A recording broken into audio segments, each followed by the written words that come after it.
And now Solid Signal shows you how to do it. We're going to be making RG6 cables the Solid Signal way.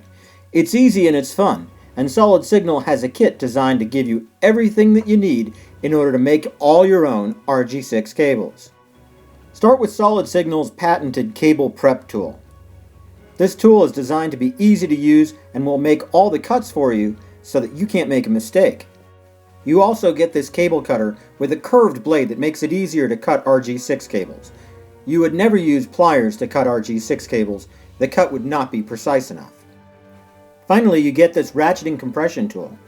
This is just the perfect tool for putting together those RG6 ends. It works with pretty much any kind of RG6 compression end, although it is designed for the Perfect Vision and Digicon series connectors. Start by cutting a little bit off of the end of the cable. Try to get it nice and smooth, and then make sure you kind of press it with your fingers a little bit to round it back off. The cable stripper comes preset for RG6, so put the cable end in it and put the end of the cable just at the end of the orange block like you see. Let go and you don't need to press down. Then just make one or maybe two turns, just until the cable starts to cut. You'll be able to hear it and you'll be able to feel it.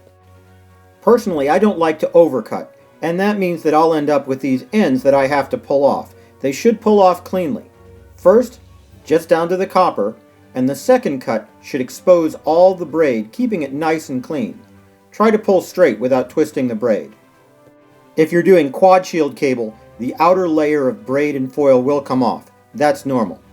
Now, take the braids and gently fold them back until they look something like this. Try not to break them off. Then, push the cable straight into the compression connector. There may be a plastic cap that comes out the other side.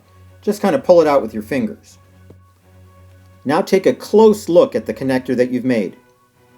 Make sure the dielectric is exactly even with the inside of the connector, and that there are no stray pieces of braid that might possibly touch the center conductor when you're done. If that happened, the entire cable would be ruined. Now gently but firmly feed the connector into this compression tool. It'll go in just like you see here and snap easily if you've done it right. If you haven't done it right, don't force it. Then just press it down as hard as you can until the tool has done its job. At that point, I give it one more squeeze just for good measure and then take it out. That's all there is to it. Now repeat it again for the other side of the cable. Especially at the beginning when you're getting used to making cables, it's a good idea to test every single one with a meter. This is an inexpensive multimeter I had laying around. Touch one end to the tip and one end to the conductor. Make sure that there is no continuity. And then, touch the conductor on one end to the other end's conductor and make sure you do have continuity. Making cables is easy and fun. And the best part is now, you know how to do it.